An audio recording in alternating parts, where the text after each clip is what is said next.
Hi, I'm Lee Johnson with Brownfield Real Estate Group. I created this YouTube channel to help people learn more about the Space Coast or Brevard County in Florida, to help them determine whether or not this is the right place for them to consider relocating. So usually my videos are about things like neighborhoods, different builders, comparing different towns in this area to see which one might suit you better. Today we're going to do things a little bit differently. We've got Sarah Beers with us from Hancock Mortgage, and we're going to talk about mortgages. Things have changed probably since the last time you purchased a house, so I want to make sure that you're as up to date as possible because the most well-informed buyer is the most prepared buyer.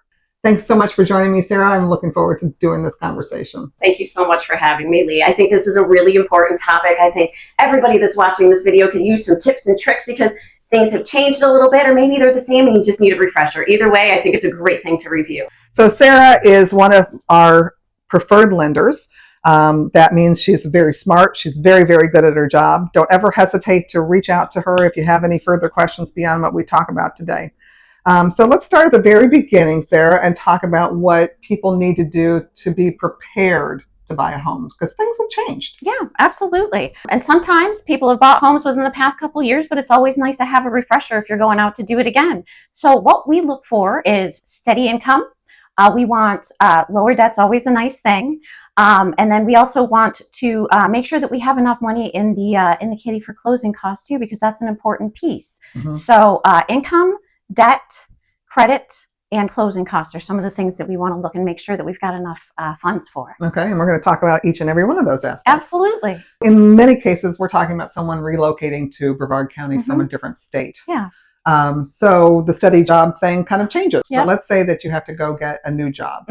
How does that affect being able to get a mortgage? We can have people with two completely different jobs back to back, and we can work with that. But the preference is to have continuity of employment. So let's say that you had a particular job. Let's say that you were in telecommunications right in the Northwest, and you moved out to Florida because you just decided you wanted this gorgeous weather. Well, if you worked a certain telecommunications job there and came down here to the Southeast and worked a similar telecommunications job, that shouldn't be a problem at all. Right.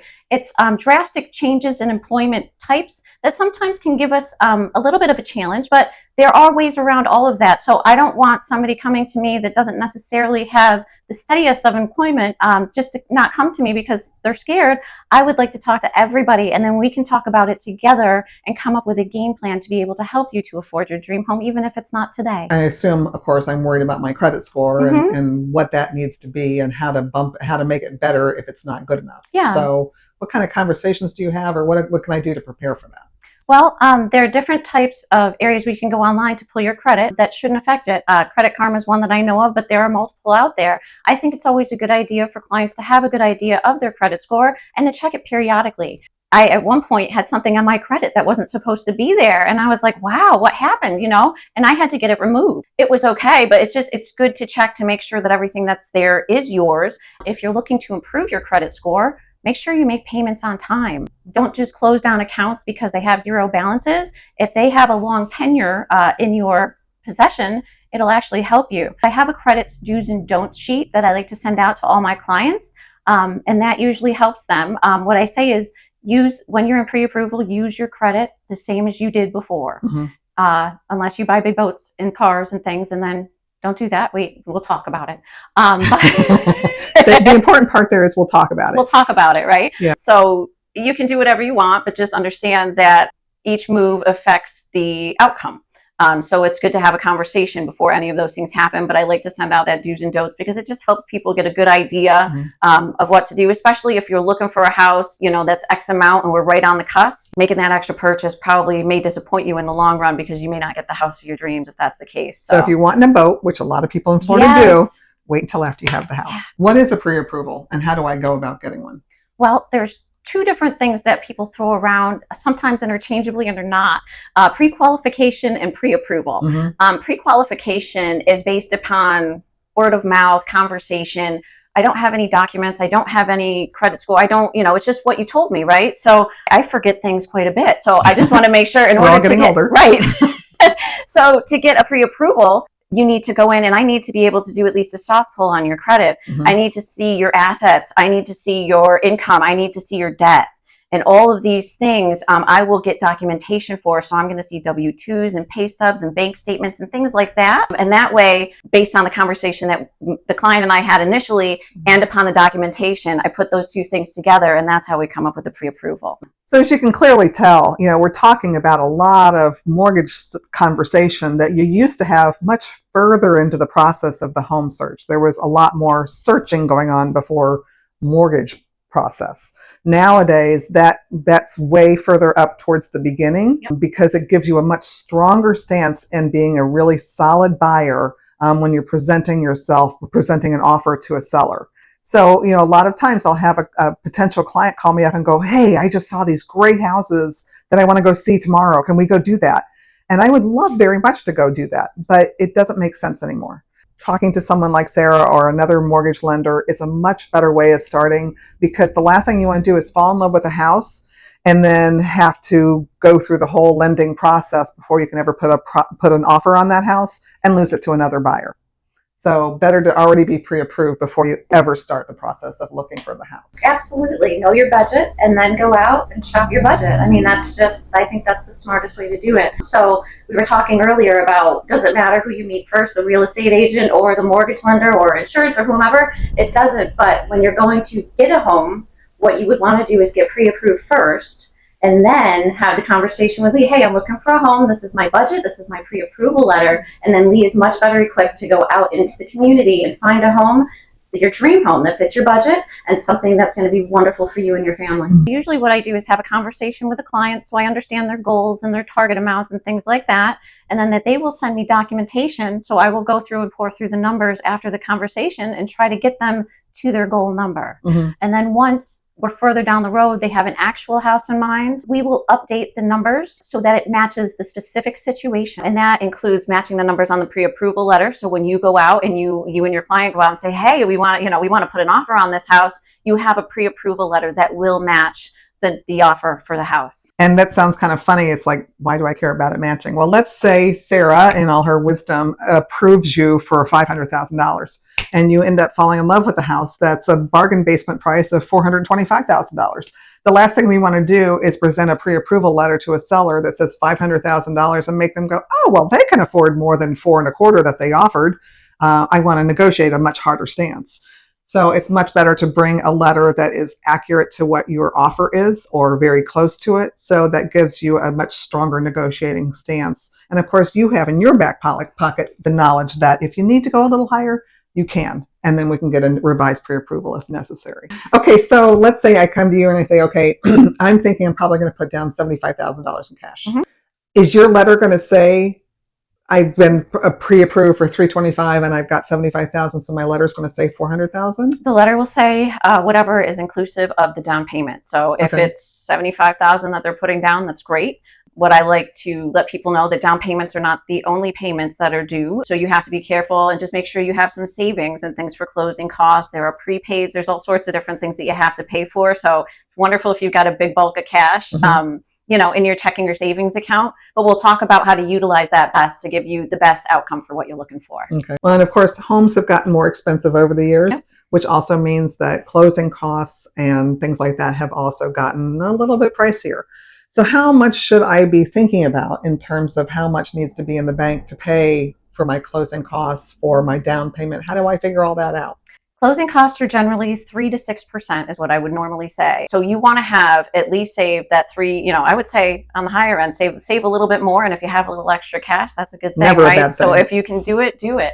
But it's 3 to 6%. So that's not inclusive of your down payment though. So if you have that big down payment, you're going to see, oh my gosh, I've got to bring, X amount of money to the closing table and it kind of looks a little scary. Just understand that if you've got a big down payment, that's what the bulk of that is. Right. The rest of it goes into underwriting, processing, title, things like that. And then you obviously have the prepaids too, which is the insurance and, certain things that you've got to prepay. So getting a mortgage isn't cheap. And you have to make sure that you are prepared financially and emotionally to make the decision because it's a lot of responsibility. You need to make sure that you've got enough savings and, make sure that you've got an emergency fund because it's just one of those things you never know. You never know. Right. It is a big emotional and financial decision. It's probably the biggest purchase of your entire life. So it's not something you should do lightly just because we can get on Zillow with ease nowadays and see all these fabulous houses. You still need to take the right steps to do things the right way to make life happy when you get down here, affordable when you get down here, so that the future looks bright and you can afford to go do all the fun things and go to Disney World and go on a cruise and do all that stuff. Absolutely. Right? In some occasions, I will work with a client that kind of starts and stops several times in finding a house because they don't find exactly what they're looking for the first time. So then their pre-approval, which has an expiration date, has to be revised again. So then they start worrying and wondering about these darn pre-approvals and how much is it affecting their credit score. So how does that happen, and what kind of a credit score hit are they taking to get pre-approved? When I have a pre-approval for a client that is not sure or does not have a home in mind, what I usually do for that client is a soft credit pull. That way it does not affect their credit score. When they get a little bit closer to the time where they understand that they have a house in mind, at that point I will do a hard credit pull that will affect their credit. It does take, I think, a year or so to come off the credit. It'll lower it by a handful of points, but that's the cost of doing business. So if you get a new car, if you get a credit card, mortgage pre-approval, all of those things hit your credit the same way. When I moved down here from Indiana, one of the first things I was told was, we really recommend you use a Florida lender. Why is that?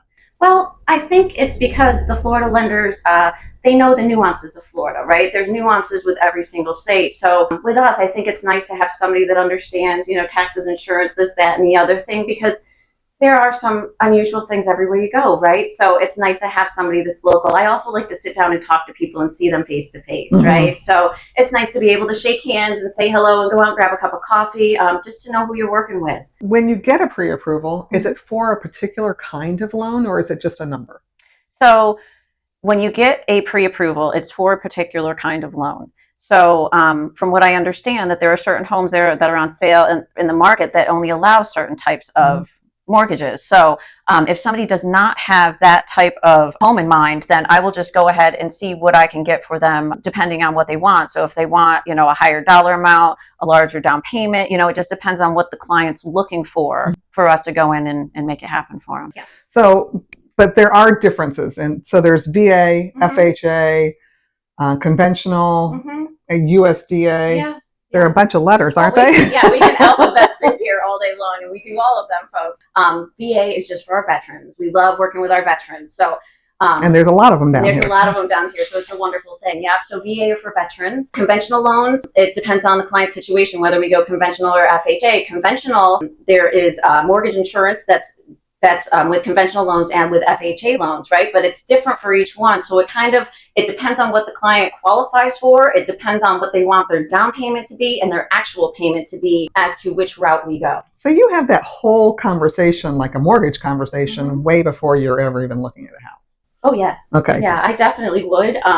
When we give pre-approvals, if somebody doesn't have a home in mind, I will, look for the best bang for their buck.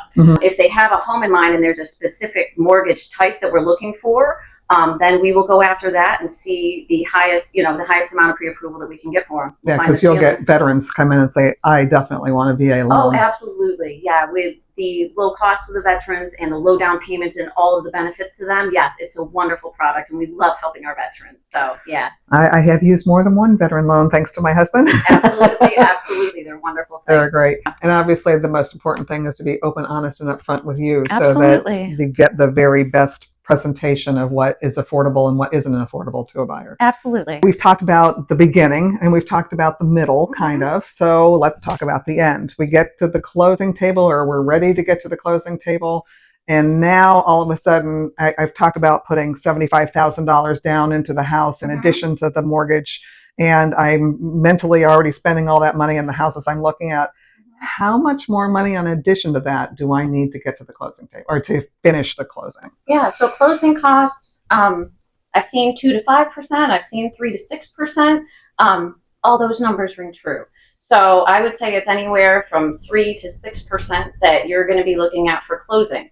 That is on top of what you're going to bring for your down payment. So if you want a large down payment, right, on top of that, you're going to see 3 to 4% in closing costs. Those closing costs are things for origination.